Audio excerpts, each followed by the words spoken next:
You ready? Yeah, All go right. for it. Dude. Ba-da-ba-ba-ba. Thank you. Oh, yeah. Oh, yeah. I'm just thinking what I'm going to say. Yeah.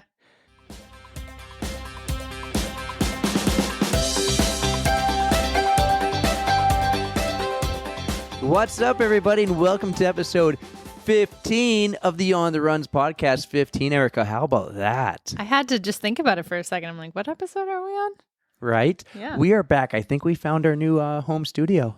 My couch. Your couch, it is comfortable. Telling you. You got these 12-foot long headphone extensions. That was key. You and I no longer have to sit knee to knee when doing this because our headphone cords aren't long enough. Connecting to your little podcast thing, pod track. Yeah. Wow, this is comfortable. I think we found it. Yeah. Hey, how was your Monday?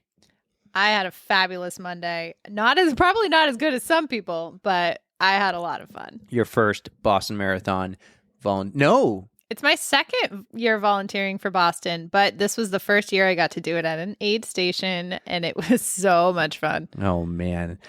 We'll get into that a little bit later. I'll tell you all the details. I think that we should just get right into this episode because we got a lot to talk about with our good friends, Denise and Sarah. We got a fantastic episode for you. We had Denise and Sarah on both at the same time. They shared with us their experience of the Boston Marathon, what it was like, the crowd, the atmosphere, everything that led up and the finish. Talked about how they got in, which some of you know how Sarah got in, but Denise got in a unique way.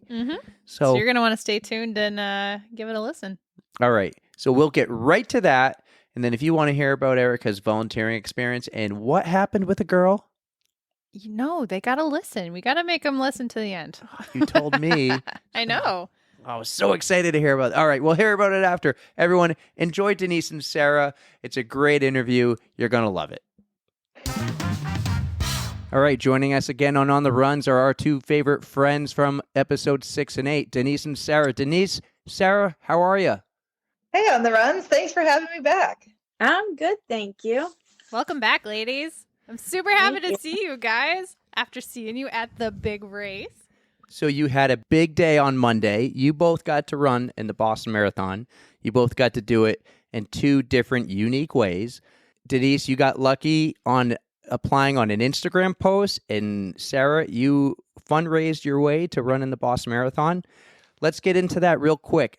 Denise, how did you get your bib to run in the Boston Marathon? Because when we talked to you last, you were hoping to qualify, and then all of a sudden, you're running in the Boston Marathon.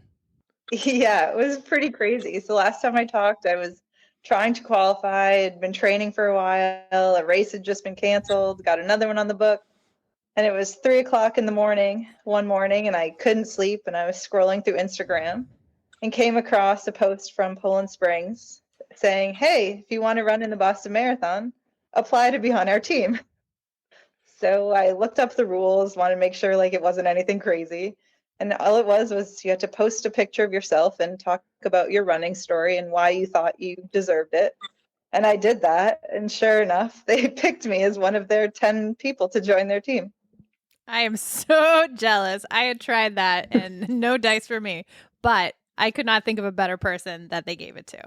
So congratulations. That was awesome. Not only that, you're from Maine. It's perfect. Yeah, I think that helped. Was everyone on your team from Maine? No, they were all from New York or Rhode Island area. I was the only one from Maine. They Really? kept it kind of local, though. I mean, that's not bad. How did you find out? Yeah, it was super great that I won. Right, just they posted on a private message on Instagram. That's awesome. Mhm, What was your reaction when you knew? I was at work and I ran downstairs and told one of my friends that was working in this building at the same time and got way too excited about it. As you should. That's an amazing, amazing thing. All right, Sarah, we talked to you earlier about fundraising. We had your big comedy night. Thank you. And after your comedy night, you made your goal. Tell us about that and what was going through your mind when you were picking up all that money off of raffles and the auctions, and when that check came for $7,000+. Tell us what was going on. I cannot tell you how ecstatic that whole night made me. It was, I don't even know. I was hopeful leading up to it that the event would get me across the line as far as my fundraising minimum was concerned. And the fact that it well surpassed that is just something I'm very, very thankful, very, very grateful to everybody that sponsored, like on the runs. And there were I think we had a total of 18 sponsors.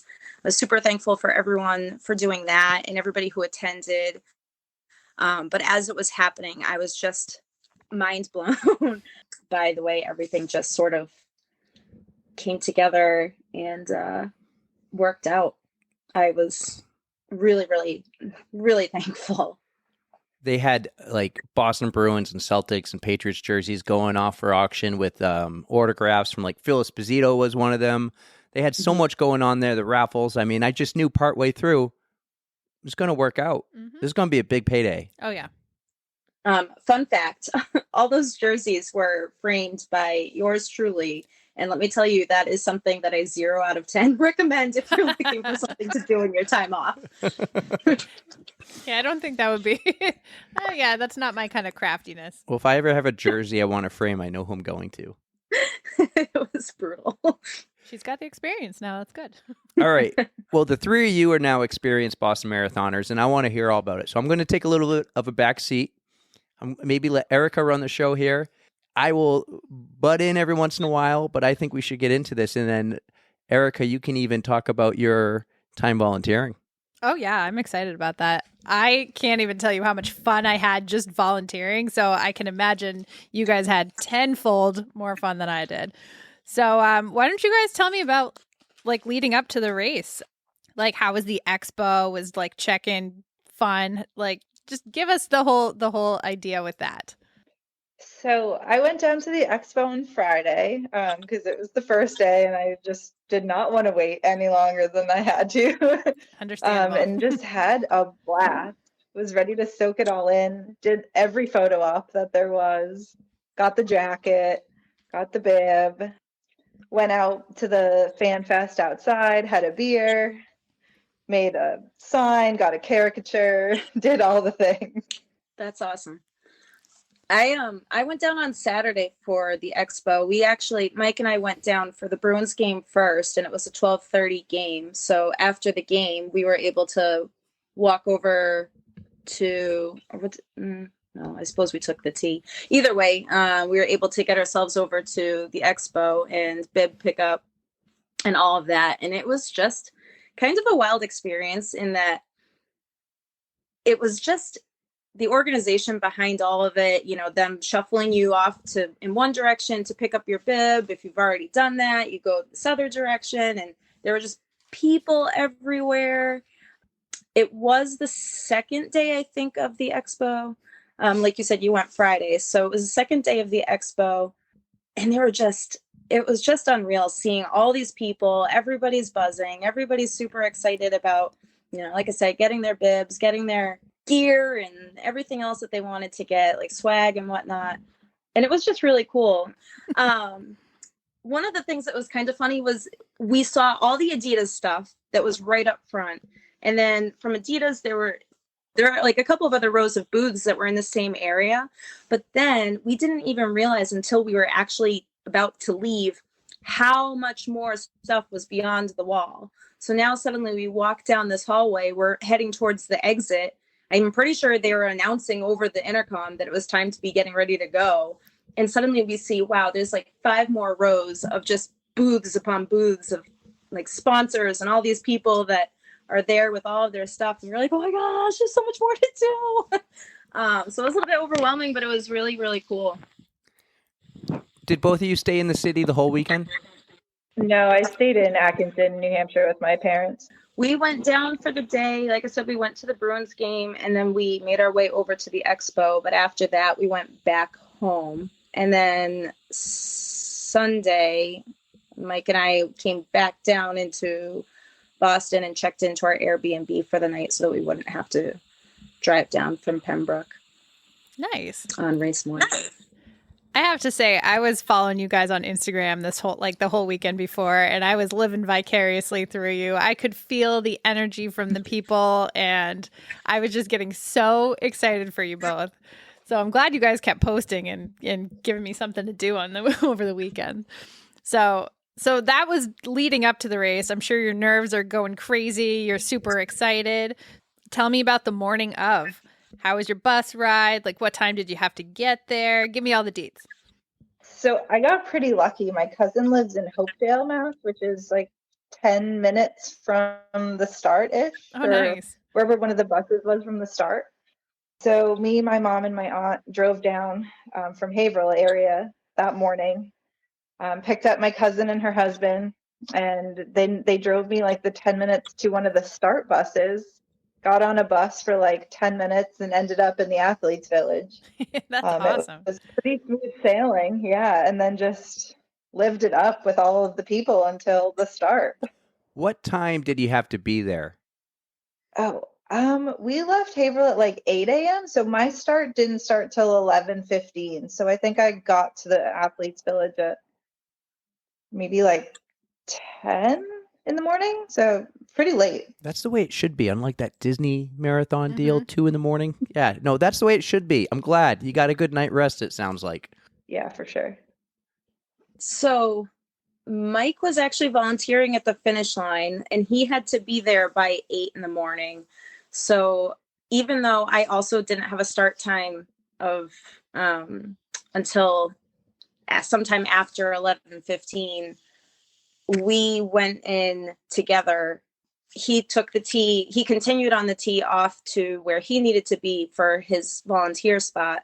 And I got off of the tee and wandered around. But at that point, I was super early for where I needed to be and when. So I sort of wandered around a little bit, saw the sights a little bit, eventually made my way over to like the gear check. And all of a sudden I said, okay, well, I know that MGH is meeting up at Cheers. That's great. Where's that? So I'm kind of standing there, and I Google Cheers, and I'm not sure where I'm supposed to be going. So I called somebody on my team. I called my friend Jen and asked her, I was like, Jen, where am I going? I don't know where I have to go. And she said, where are you? And I told her where the gear check was. And she said, okay, you're going to walk to this street, then you're going to take a left, and you're going to keep the park on your right, and you're going to take a right. And so I made my way to Cheers and met up with the rest of the team. We all wandered over. Eventually, when it got to be same thing, like around 10 something, we wandered over to the buses, and that was also kind of an unreal thing because it looked outrageously unorganized when there's just these massive numbers of people all waiting to board these buses, but somehow it all just worked and everything came together, and next thing you know, everybody's on buses. So that was kind of cool and fascinating to watch. Yeah, we got on our bus and took the ride over to Hopkinton. One of the buses that one of my other friends, actually Matt, from who I was hosting the comedy night with, his bus got lost. So, oh no. Yeah, I don't know how one bus gets lost in a line of buses all going to the same place, but his bus got lost. It wasn't so terrible, I guess, though. By the time they got there, his bus just was pretty much brought straight to the start, and they got off the bus and got on their way. That is was thankful I wasn't on that bus. Right. That would have given me anxiety.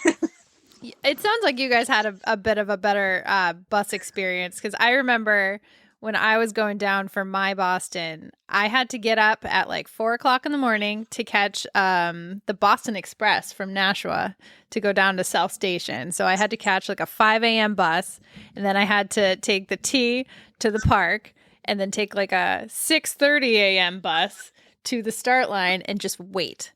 But luckily with Charities, they have we had like a nice little place, like a dry place to stay, because we had that really crappy weather. So yeah, it's just a long day, but that sounds good for you guys. Like, well, yeah, Sarah, you were down there for a long time, but I got a question. All right, so when I do an Ironman, I'm down there really early, and they give us a bag, and I throw all my dry clothes in the bag. I throw it in a big dump truck, and that dump truck brings it back. What did you do with all the clothing you wore on the bus and to the start that, I noticed you were wearing hoodies and sweatpants and stuff, and you're obviously not running in that. What happened with that clothing? Was it donated, or do you get it back at the end? What happens? No, it all gets donated. There were so many. They kept saying, clear bags are for clothes you want to donate. Black bags are for trash. That was like the motto that you heard the entire time you were at the Athletes Village. And there were just so many clear bags of discarded clothing. And what was the black bag for? Because it cut out. What was the black bag? Trash. Yeah. Trash. Mhm. Okay. Trash. Yep. All right. I was wondering, do you wear something nice, or do you wear something that you don't care about, not getting back? That was curious, because it sounds like you could get there hours early, and you're not going to be wearing just your T-shirt and running shorts that whole time. Or you might, but with warmer clothes over it. I like how big races do that. They'll donate it to homeless shelters in the city. Yeah, Boston does it. New York does it. And I'm hoping Chicago does it. But literally all the clothes that I have, I have a big bin of clothes upstairs with extra PJ pants and sweatshirts that don't really fit anymore. So instead of I could donate them to Goodwill, but it's nice to just be like, oh, I can wear these to a race now. I saw one guy heading towards the buses that had a bathrobe on. Mm-hmm. It's like, that's the way to do it, I think. It's pretty smart. Yeah.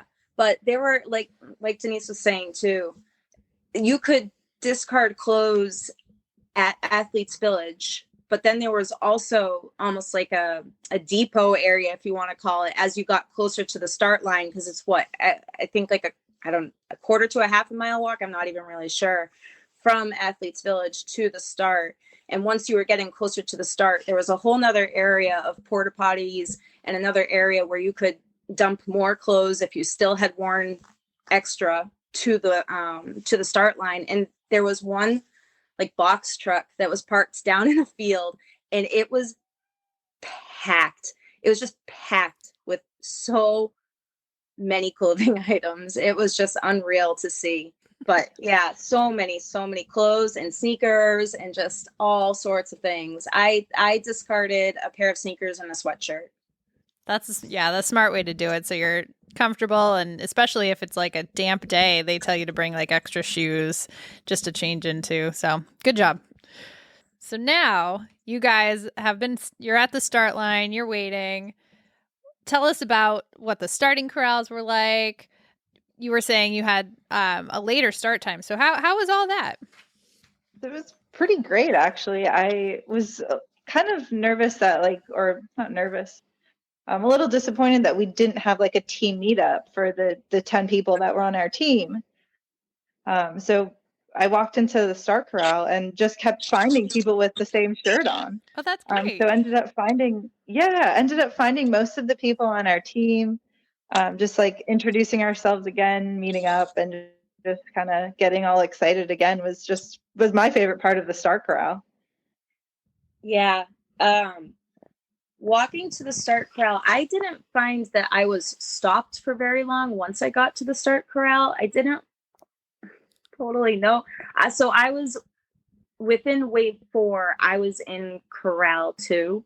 And when I got to the starting area, I never felt like I had to stop and wait to be allowed to go. It was we just walked up and there was the line, and then you started going.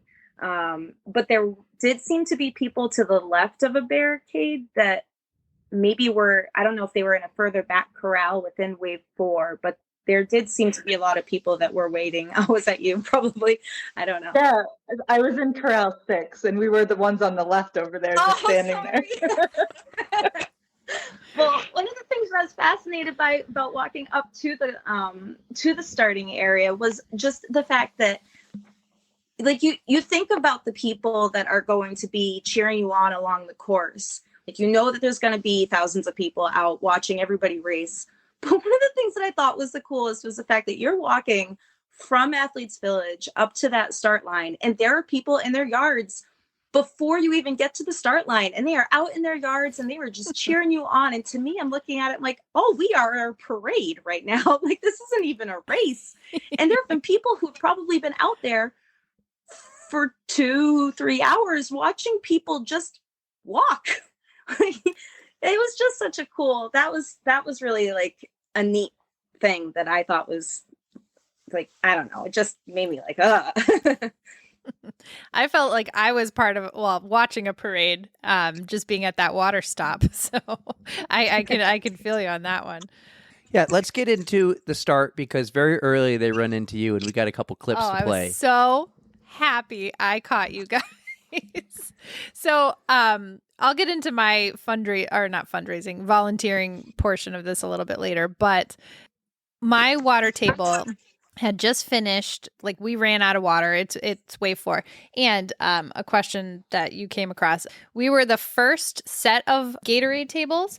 There was a whole nother set of Gatorade tables, like maybe a quarter of a mile down the road. So we ran out as a table, but there was a ton of Gatorade to go around. Because I noticed you were able to take a lot of pictures and video, and your table was empty. And I'm like, I hope you didn't run out of water. Nope, it was just so hard to replenish it, but there was a lot for everybody. But I was like, all right, sweet, we're out of Gatorade.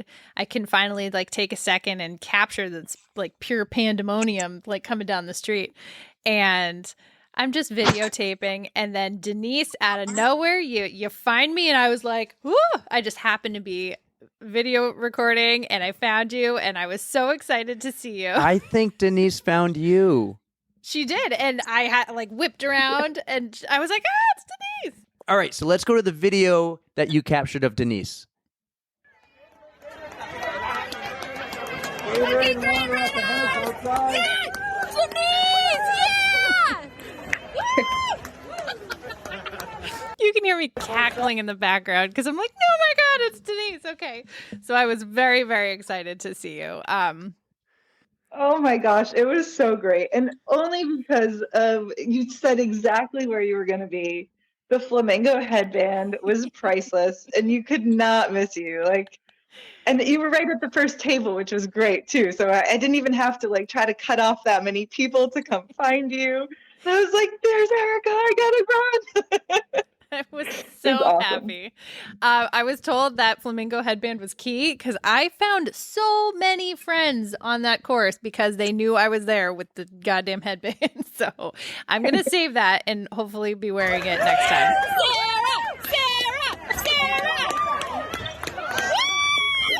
Yeah, girl! I'm so happy for you! You are a superstar! Go get it! Yeah! All right, Sarah. What a hug. What a hug. Sarah. That was a special moment for me as well as you, I hope. So You were the first person that I was expecting to see. So I get to the 2 mile mark, and I knew that you had said that you were at 2.2. So I get to the 2 mile mark, and I'm keeping my eyes out, and I knew you were on the right-hand side, like last minute switch. Mm-hmm. So I'm keeping my eyes out on the right-hand side. And all of a sudden I see these little pink flamingos popping up from your head. I felt like I was forever away. I could not contain myself. I just said, it's way too loud. I'm so sorry. But I started screaming your name. And I did not think that there was any way that you would be able to hear me with all those people around and all that cheering. But it was like I could see your excitement, and you're dancing around and you're moving, and all of a sudden, like a puppy, your head just popped up. And I was like, yes, she sees me. And so I was so excited, and I got up to you, and I just gave you this big hug, and I was like, I'm already crying. Not gonna lie, I got teary after that, and so did Katie, because we're just like, oh, she's doing it. Because I know how long of like this was. It was a long time coming for you, and I just was so excited for you. I was just so happy that you could even hear me from that far away, because I said, there are people around me that are going to think that I am a crazy person, but you actually reacted, and I was like, yes. Well, it helps that you were waving your arms too, because I was like, there she is. It definitely helped. It was way to go, having the video ready to go. Well, yeah, I mean, it was just pure luck that my table was empty and I had time to actually get these videos. It was so perfect. So very glad. She goes there, and I go, you are on content control, content, because I wasn't did there. What I could. Oh, by the way, did you get any stuff from Katie? That she got the elites going by. but I have not yet, but Katie's like, Eric, we have a job to do, and it's very important, and there'll be no time for us to be taking pictures or video. And I'm like, hey, we took it seriously. I go, Katie, we need content. Hey, Let Eric, you go hand water and have Erika take pictures. No, I was the one holding out the water, or at least in the beginning, the Gatorade. But oh my god! I guess I that got was so lucky much that fun. you ran out of water. Yep, for a change, yeah. But it was. I was so pumped for both of you. I was like on cloud 9 for you. And great job rolling with that. I did not mean to play the Sarah video. When I did, I was getting it ready, and then it just played. So we kind of ruined it. I saw you guys. So tell us, how did the rest of the race go? Like, did you guys see any awesome signs? Like, what was your favorite part of the course? I'm just throwing it out there. Like, how was the atmosphere? Like, give us all your thoughts. Just let it flow. The atmosphere was overwhelming. It was insane. It was electric. It just took over you. I think that's the best way I can like try to describe it. It was your own voice because it was so loud. Like there was the whole way, which I was surprised about. Like if there was like a slight lull in the crowd, like it still was somehow loud. It's just wild. Signs. I think my favorite one was the giant head of Will Smith. And as people were running by, they were like smacking it. And that one probably made me laugh the hardest. I saw a video. There was another one. Yeah. A young girl was holding a sign that said, "You run better than the government." That was like, they were just, and then, there's just a lot of generic ones, but those are probably the two that stuck out the best in my head. Nice. One of my goals of the race, aside from seeing all of my friends that were coming in to see me, and I tried really hard to keep track of where everybody said that they were going to be, but one thing I really tried to keep track of where they would be was Spencer the dog. Did you find it? So I heard, So Spencer, I had heard, was between miles 2 and 3 on the right-hand side. So he actually wasn't all that far beyond where I met you. Okay. Water stop. So kind of funny story is that I'm running along and I'm trying to keep it nice and casual and slow so I don't burn myself out too quick. And I'm going along and I keeping my eyes out for Spencer, and I suddenly see this line or this crowd of people that's in like a pseudo line on the right-hand side. And I'm in the area between miles 2 and 3. But what went through my head was, oh, that must be a porta potty line. That must be all the people who drank their coffee this morning and like need to take an emergency stop because of, Code Browns. On the runs, Code Brown. Mm-hmm. So that's what I initially thought. And as I'm going past this line, I'm thinking to myself, not me today. Like, dang, I get to the front of the line and I see it's not a porta potty line. It is a line to have your photograph taken with Spencer the dog. So I promptly stopped myself, turned right back around and said, this is worth it. And so I got into like a 5-minute line to have my picture taken and get to pet Spencer the dog. And it was worth every second that it delayed me crossing the finish. I'm glad you did that because I feel like this race is more about the experience, not your time. Like your time doesn't even matter. It's about enjoying. Like, I'm glad, Denise, you weren't trying to get a BQ because you got to experience it. And the same thing for you, Sarah, where, it was all about the atmosphere and the experience. And you took that in. And I think both of you really took that in because, Denise, the week before we talked, you're like, I just want to really enjoy this. I don't want to like take it to be too stressed about it. And I think that's what you did. And, good on you for turning around, getting in that line and seeing Spencer. And I need that picture. Katie and I had tried to figure out where they were because we had heard he was around like somewhere mile 2-ish, but we had gone up to mile 2, like the mile marker, and we're like, we don't see him. Well, it was a little early too, so we didn't know when he would be out, but we had tried to look, but if he was after, we didn't go that direction. But I'm very jealous. He's so cute. He was just a little bit after on the right, not too far, maybe like half a mile. That's awesome. Yeah, Spencer is the official dog, I believe, of the Boston Marathon. Yes, newly. I love it. All right, during the race, did you see anyone special? Did you see any of your favorite runners or anyone famous? Did you run into anyone who like starstruck? So on Team Poland Spring, our team captain was Zach Clark from The Bachelorette. He was the old winner. Ah. So I was like a little fangirling on that one. But I actually didn't see him at the start, but he ran by me like right before the water stop at mile 2, zigzagging in and out of people. And I was going to chase him down and like say, hey, Team Poland Spring, like go. But I didn't want to like burn out and try to chase him down at that point because it was only mile 2 and I was keeping a nice slow pace at the beginning. So, but he was the only person like famous wise that I saw out on the course. How about you, Erika? Because you were there for the pros. Ooh, I was very starstruck for a couple of this. So I got to see all the elites go by. And so, of course, you had like Molly Seidel who was in there. I didn't see Des. Was Des ran, was there. but I didn't see her in the pack. But CJ Albertson, I think I was telling you about him the other day. He is a Beck's Beast. And I yelled out his name, so I was really excited about that. I don't think he noticed, but I also don't know if you've heard of Alexi Pappas. She's an Olympian. Yes. And she was a support runner for, I wish I wrote down her name, but she was a visually impaired athlete. I didn't know she was running, and I was like, oh my God, Alexi. And she turned, she's beautiful, covered in glitter, like just having a blast, and she blew me a kiss. And I was so excited to see that. I was like, oh, okay. So that was a little fangirl moment for that.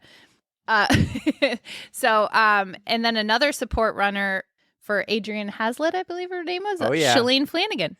And I got to see her, and I was like having a moment too, because Shalane is freaking phenomenal. And here's a request. Adrienne, if you ever hear this, we would love to talk to you. And I'm going to try to get her on in about a month. Yes. That would be awesome. Yes, that was awesome. But after all the media and the PR slow down, I'm going to go try to get you, Adrienne. That would be cool.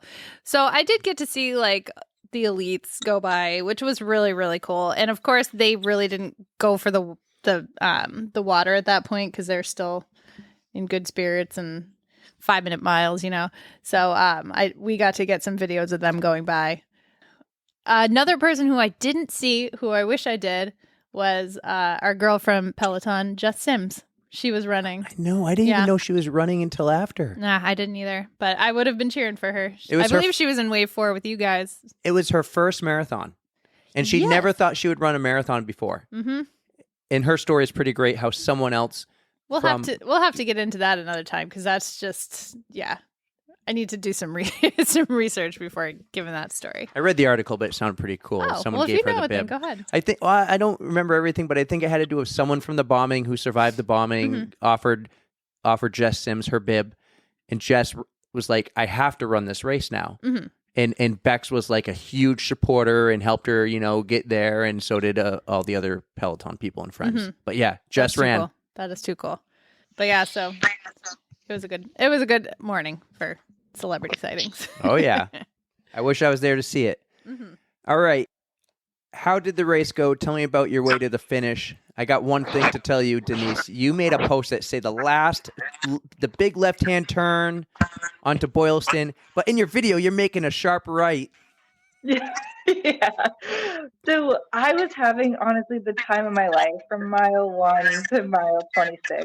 It was fantastic. It was my only negative split marathon, so I just started off super slow and was running the last split on the tracking was an 8:16. Like I was flying at the end. Like it was unreal. Like I think the Newton Hills just like gave me that extra burst of energy once I got through those and just cruised it in for the last 6. But so right, like you run by the Sicko sign and like all of these iconic parts of the course that you're getting so pumped for. Take that right on Hereford, and all of a sudden I just scan the crowd on the opposite side and see the sign that I made for my mom to hold.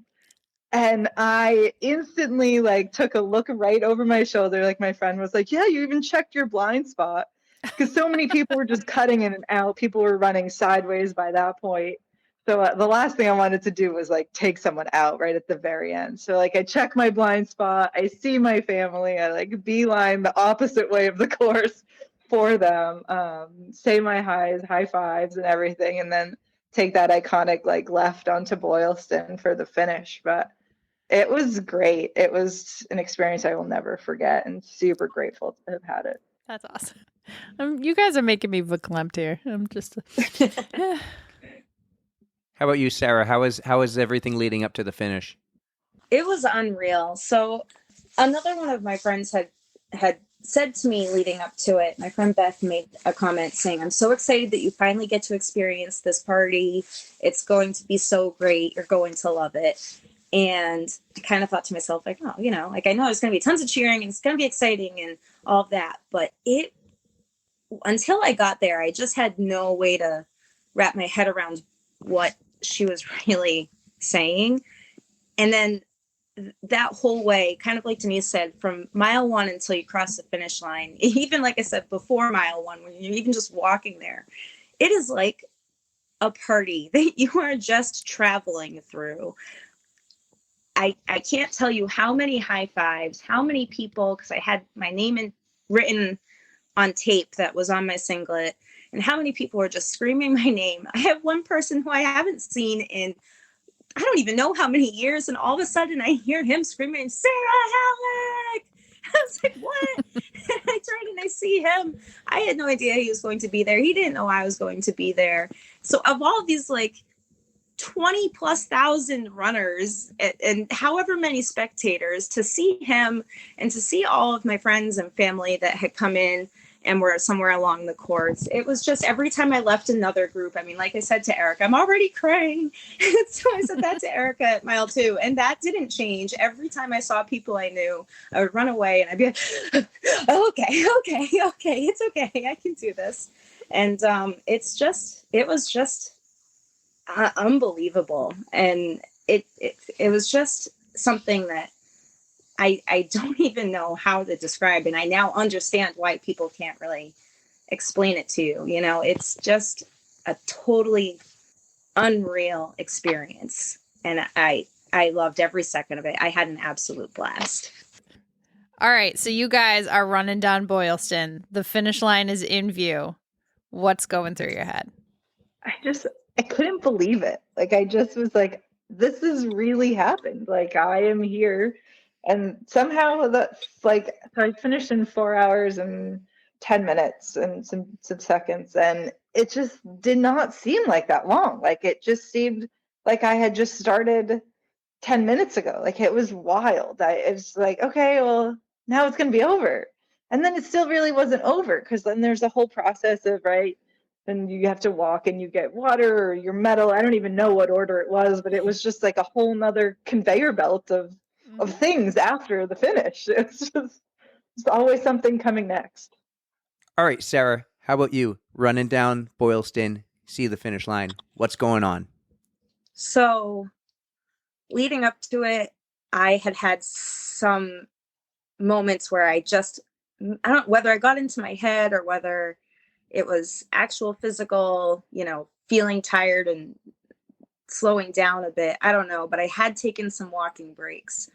And all of a sudden I get to the 1 mile to go sign, and I took a picture with the 1 mile to go sign. And then I get to that right-hand turn on Hereford, and I get to that left-hand turn onto Boylston. And there is a video that someone got. I am just so fascinated by all of the people. You can see me running down Boylston. I'm looking to the right, and I'm looking to the left, and I'm looking to the right, and I'm looking to the left. And it is just, I couldn't. I went into slow motion in my head, and I just kept making my way, but like just taking the whole thing in. I didn't have the negative split experience, which is totally fine. But I just I made that turn, and I just kept looking around saying, this is unbelievable. I did see the last few groups of people that I knew before crossing the finish. And then I saw Mike beyond the finish line as I was crossing over. And I just, I'm done. I made it. And I'm pretty sure I started to cry again. And it was really cool to have him right there because, like I said, he was volunteering at the finish line. So he still had his credentials to be able to be right there when I crossed over. So that was really, really cool. I was glad that he was in that spot. And then, his kids and family and all that, there were still more people to see even beyond the finish. Also, like Denise was saying, and then, there's getting the blanket and getting your medal and getting your like goodie bag of, hey, here's some water and some Gatorade and some Pirates booty. And I haven't purchased my pictures yet from the official race pictures, but I've gone through them kind of briefly. And it's really cool that I'm actually I'm smiling in all, or not all, but many of the pictures. Whereas most race pictures, I am trying to PR or I am trying to push it really hard. And all of a sudden, and I look at my race pictures from almost any other race. I'm like, God, I hate race photos. But I look at my race pictures, the official ones from this, and I'm like, wow, I look happy because I was just so genuinely happy. And that was just, it's really cool. It was really cool crossing that finish. Congratulations again to you guys for catching that unicorn. That is such a great feeling.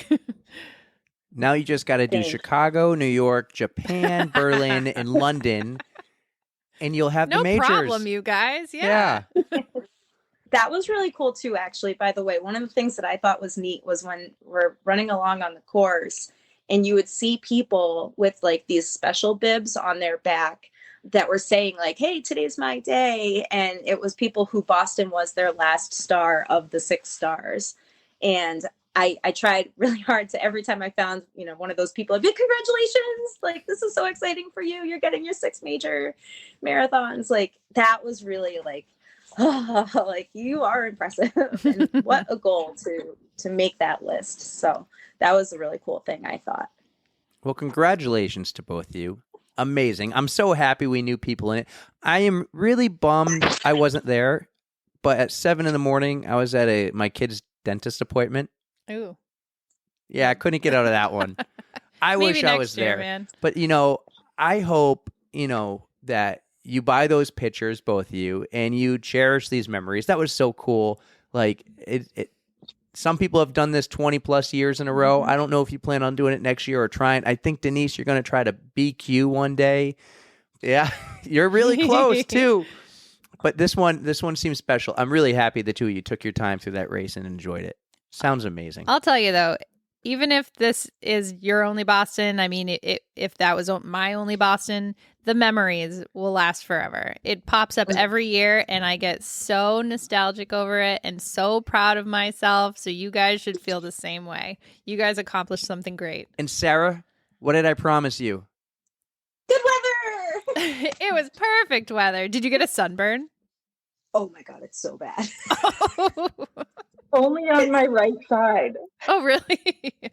Oh, no. My backs of both of my shoulders are a problem. Worth it. Yeah. That can be your code brown for the Boston Marathon. I also didn't pee on my pants. So yes, that's a win. All right, here's your opportunity to shout out whoever you want. I know you got Poland Spring, and I know you got MGH, but family, friends, anyone. Here's your chance. Let's hear it. Oh my God, I would just love to thank Poland Spring again for that opportunity. It was absolutely once in a lifetime opportunity. Runaways Run Club for always being out there cheering us on and making some of these dreams come true, or making me realize that I even had these dreams. And then my family for always being there, being super loud, and just getting me nice and warm right after the finish, which was super grateful because it got really cold really fast. And just always being the love and support that I need to get through all of this. So who I'd like to thank. Of course, there's my family. I was really excited that my Aunt Barbara and my cousin Catherine and her 2 girls, Mary Claire and Cece, were out there cheering me on in Natick. I had to ask somebody to make sure I didn't pass already through downtown Natick because I was worried I had missed them. And my mom was in Newton. I had some of my frequent flyers friends that were my, Reach the Beach team that were there cheering me on either beyond and after the finish or also in Newton. I had a slew of my friends from Millennium running that were scattered throughout the course. And it was so, so, so great to see all of them and have them there supporting me, as well as all along the way. All of these people have been super supportive with my fundraising, which has been awesome.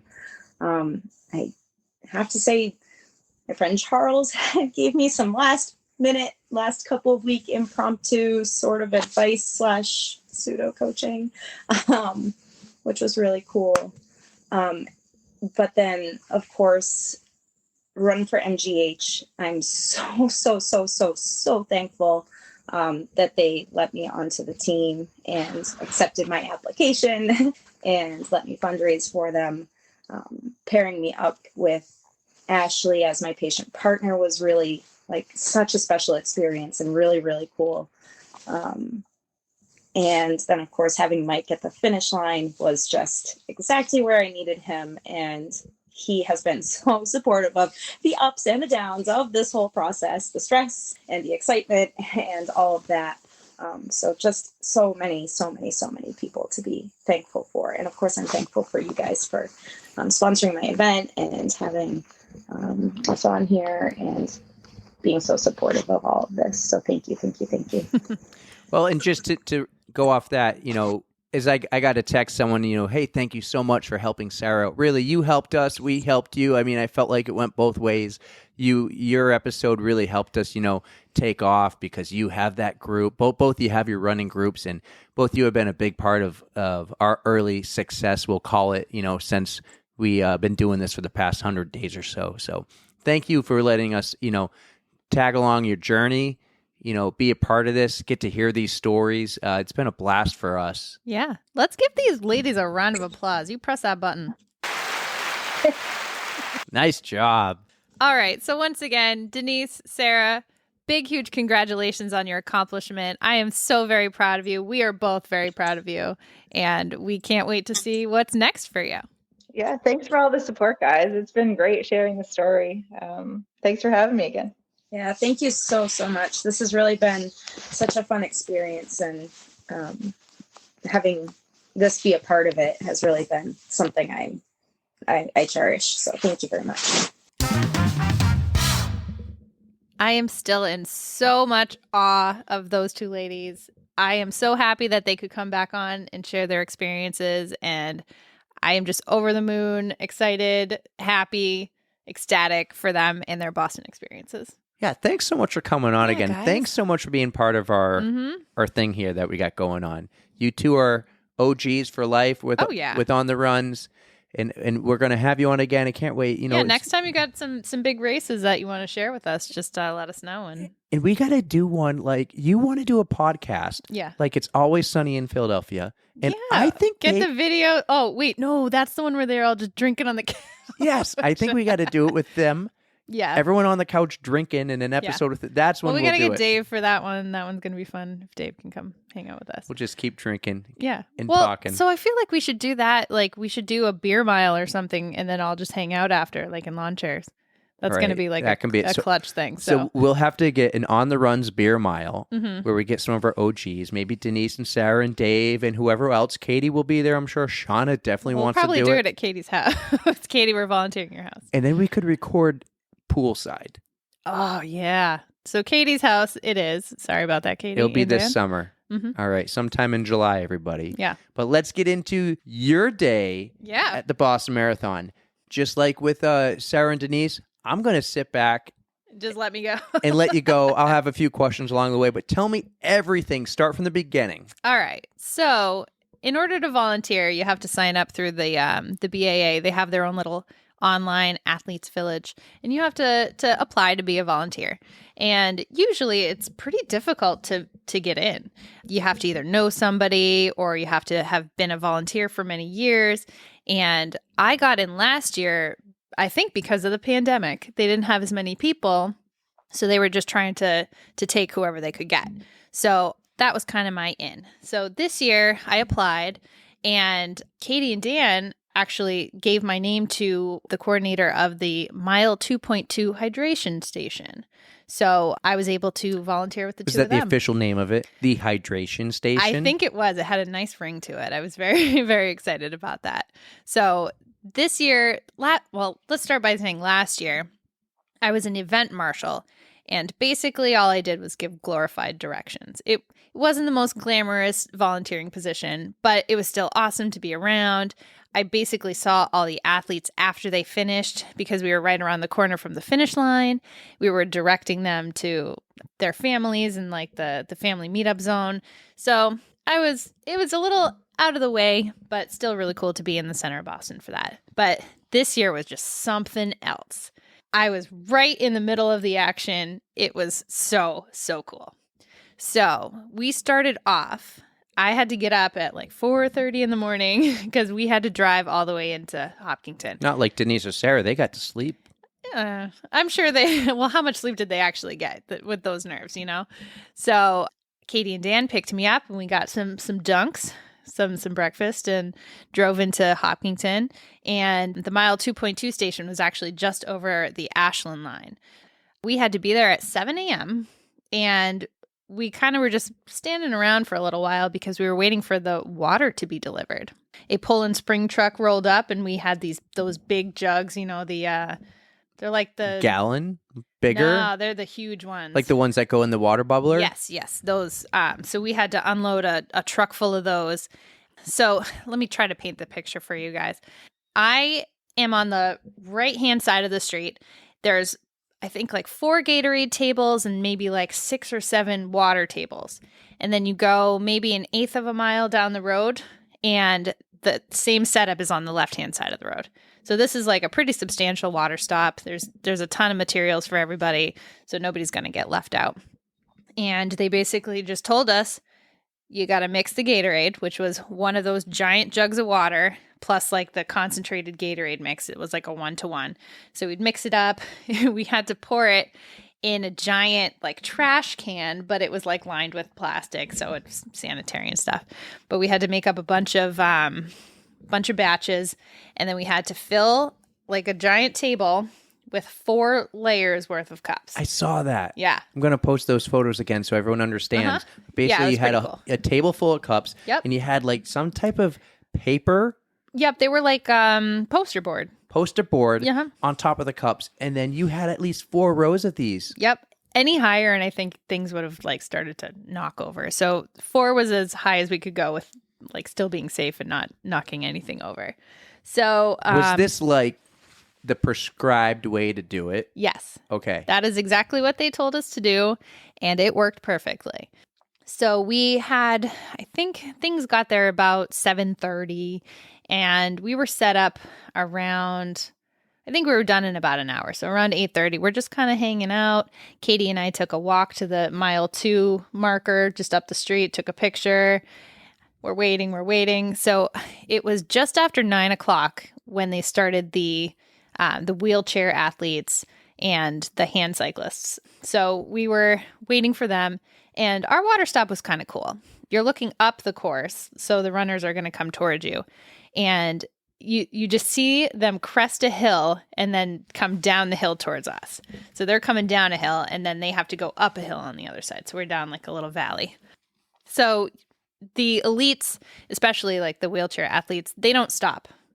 They have like their own hydration, or the Mile 2.2 stop is not an important water stop for at least the elite athletes.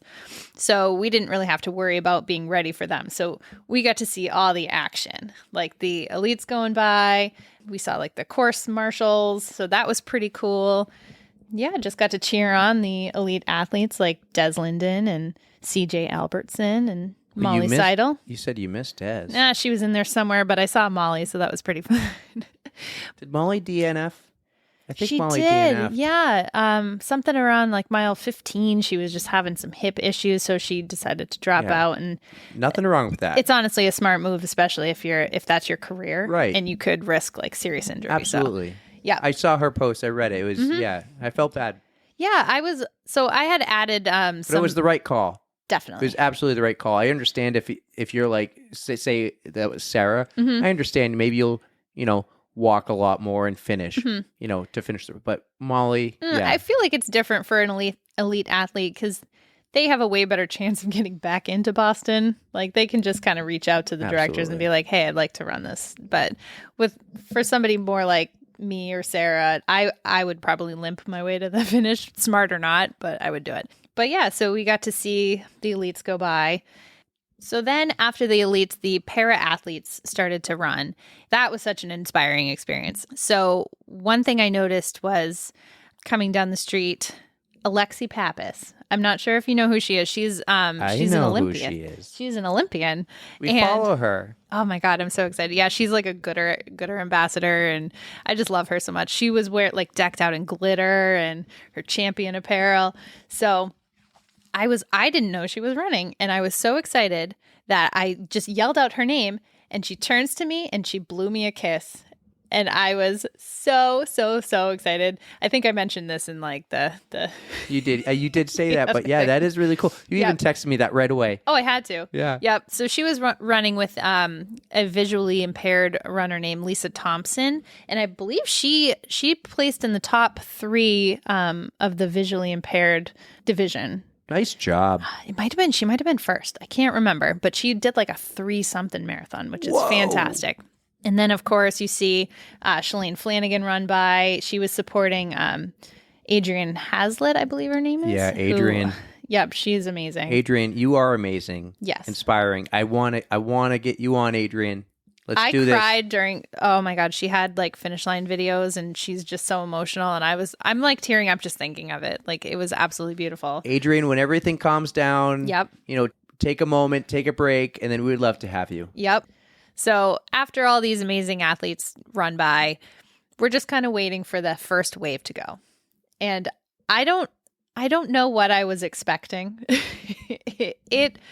So at this point, did you actually hand off any water or Gatorade? Well, I tried to some of the elite men, but so you're sitting there, you're yelling Gatorade, Gatorade, because it's in a Gatorade cup, but they can't really hear you. Like they're not focusing. So I'm pretty sure somebody grabbed a cup, saw it wasn't water, and threw it on the ground, and it got on Katie. He just kind of smacked it. But they are going so fast that, like, they can't even, like, the handoff. That was my first handoff. I'm like, oh, I am very bad at this. I was very worried. I'm like, it better improve from here because I was going to ask you what's your handoff Katie was going to get like? Real sticky just from backlash. Everyone's going to grab your Gatorade and throw it at Katie. Well, not throw it, but like you've tried to grab. They're going to cups, gronk it down on the ground like this is Gatorade. I wanted H2O. Right. Well, that some people did happen. Katie remembers this. There was a girl who was running by. She goes, This isn't water. And we're like, no, it's Gatorade. And she's like, well, what do I do with it? And one of the girls standing next to me goes, just put it down. And she just dropped it on the ground, and it must have dropped like perfectly bottom down because it splashed completely up and got in like Katie's face. And she's like, did you tell her to do that? I'm like, I didn't do it. Nope. She got hit multiple times. Yeah. Well, I was covered in Gatorade because we had gloves on, but it just like you can't avoid it. It was crusty on my watch, and it was a mess. We had to instantly like throw our clothes in the washer and dryer when we got home. But anyway, so 10 o'clock rolls around. That's when the first wave comes. Well, that's first wave after the elites. Yes, the first wave of actual participants. So like I mentioned, you can see the runners from atop of a hill, and you just see them crest. And it is a sea of pure pandemonium. I'm thinking the Lion King, the Stampede. Oh my God, that doesn't even begin to describe it. It was insane. People, so these are the fast runners. These are like basically elite, like the next best. And they are flying by. They're trying to grab. You're like trying to not get your arm cut off by like people smacking into you. Like I must have gotten a huge ab workout just from like trying to pivot and grab more cups and hand them to people. But it was just, I've never been in a more chaotic scene. It was it was very nerve-wracking at first because I'm like, how am I going to get these people their actual hydration? Because handing off those cups was not an easy thing to do when they're going so fast and you're standing still, and it has to be like a perfect handoff. But one thing we did realize, you get the occasional runner who will like make eye contact with you, point to you specifically, and you're like, yes, you get this cup. But so many people have done that, and then out of nowhere a hand will come snatch the cup out of your hand, and then you're like, oh no, now this person doesn't have a cup. And I don't know, it was just pure chaos. But it only lasted about maybe 10-15 minutes per wave, and then we got to replenish the cups. But even then we did not have that much time. How long between waves? I think it was really like 20 minutes, but like, yeah, I would say like 20 minutes between the waves. But it was just really hard to keep up with all those, the cups, and then making new stuff. And so, yeah, we tried our best to keep up. But like I said, we wound up running out. It was during the fourth wave. And that's when we got videos of Sarah and Denise. But I do have to tell you, during all that chaos, there was one girl. I don't know what happened, but it was like right in front of me.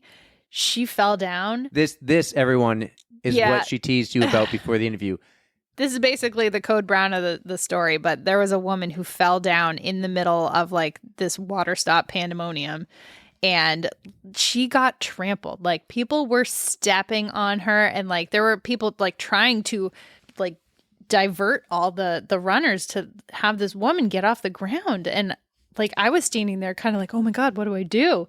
And we're like trying to find a medic, and it was just really rough. I think she ended up with just a couple scraped knees. Like, she walked off the road okay, but honestly, I don't know if she went on to finish. I hope she did. Yeah. But it was rough. Like, I'd never seen that before. That was intense. Yeah. Poor girl. Yeah, it was rough. I felt bad. I felt very bad for her. But yeah, like we were saying, there was plenty of hydration for everybody because we were just the first 4 of the Gatorade stop, and like the table next to us had a ton. So like after I got the videos of Sarah and Denise, I walked over and was giving off like their Gatorade because, I mean, you see a cup, you go for the first ones, and so we were the first couple of tables. How many people you think were in your mile 2.2 hydration station? And were there people on the left side of the road too? Yes, up the street. Yep. Yeah. There was a whole another set of them. There were probably 3 or 4 people, maybe 2 to 4 people per table. So, I mean, what does that make? How many tables? 20, I don't know.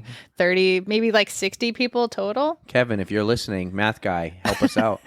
Math is not my strong suit. But yeah, this was like the craziest, most fun experience. I certainly hope that I will be invited back to do the hydration station again. Well, I don't know if Katie is going to invite you back. Why? Did I ruin it? Because she kept getting hit with Gatorade that you handed to other people. All right, so Katie, next year you can stand in front and I will stand in back. I will take the hit. If I do get to do it again, I'm definitely wearing those the flamingo headband because I got to see our friend Holly, Fit Cookie Nutrition. Yeah, you saw Holly? I saw her. She saw me and pointed. I was like, yes, Holly. And then I saw my friend Lynn, who I had met during a Fleet Feet like group run, and then Amanda, she runs this town and she's super fast and she wins all kinds of races. She's going places.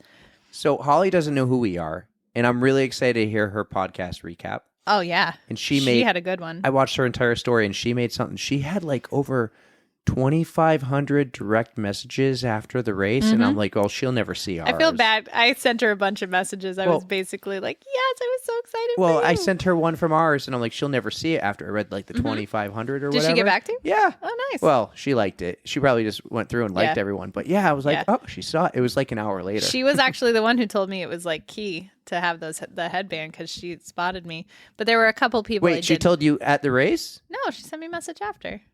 Or she said she was going to make a beeline for me because I had my story and I had tagged her in it. Wait, start over. Okay, so I'm not starting over on the pod. I'm just saying, tell me again. The first interaction with Holly was at the aid station and she saw your flamingos.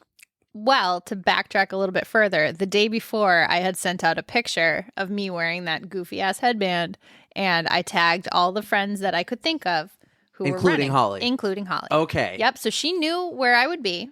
And then Does she know you? I had met her originally at, there's a half marathon in Alton-Bay. I can't remember what it's called. I know the one you talk about. Yep. So I had met her during that half marathon.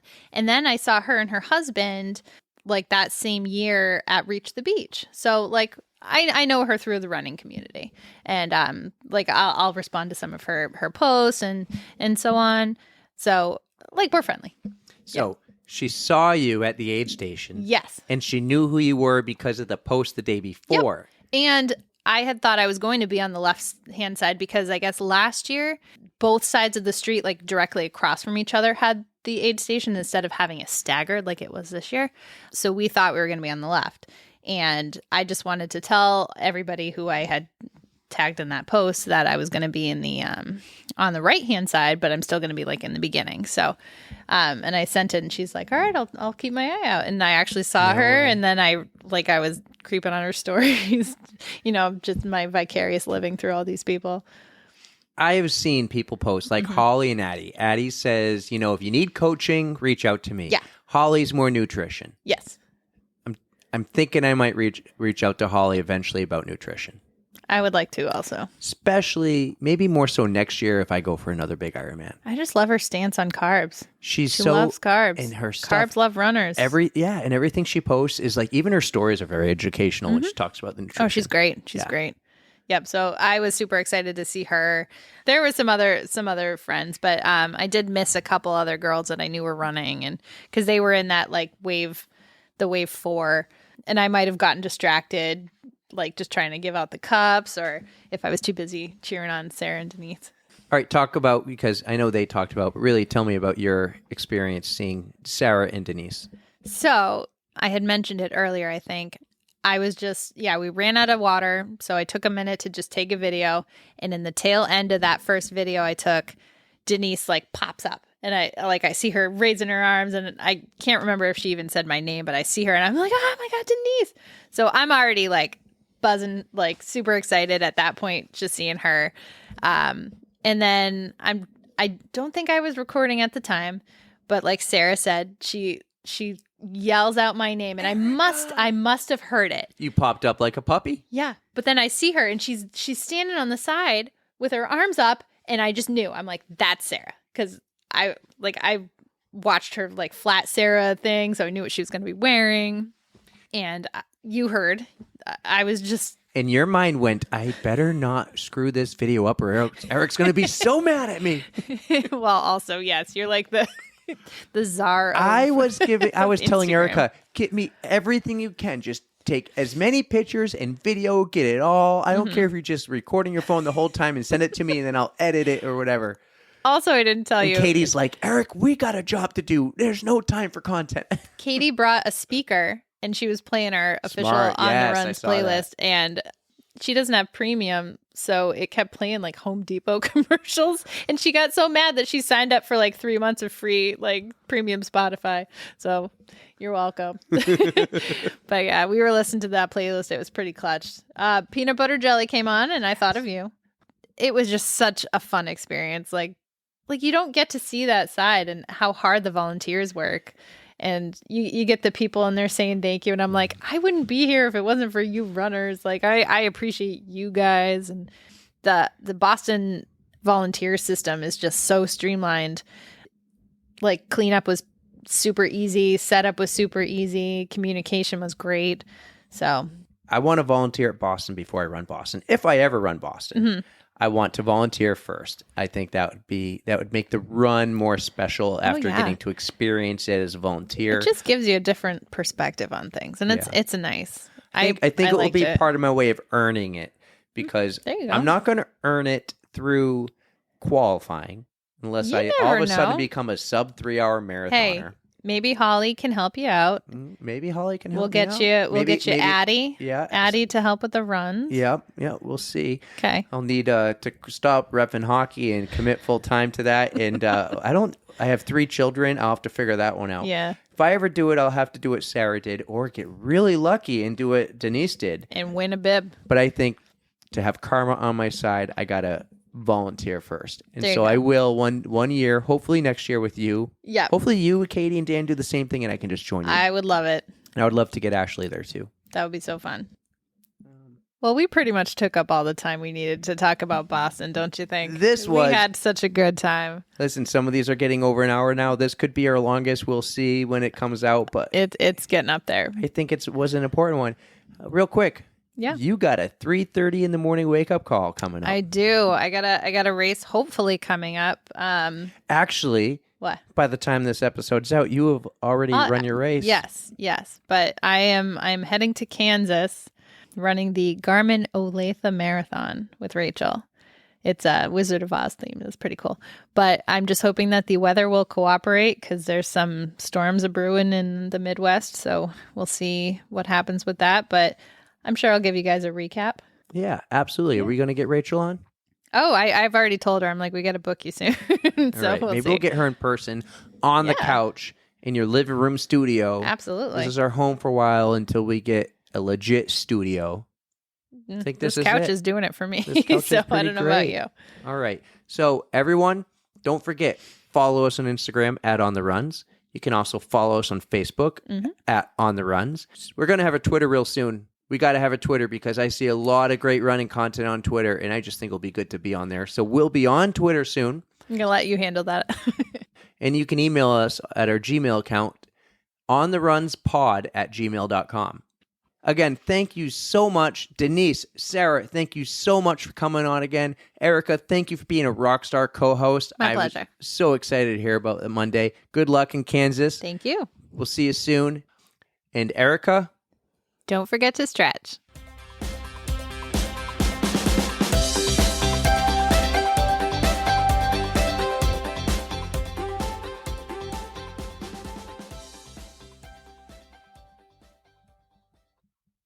Ba-da-ba-ba-ba.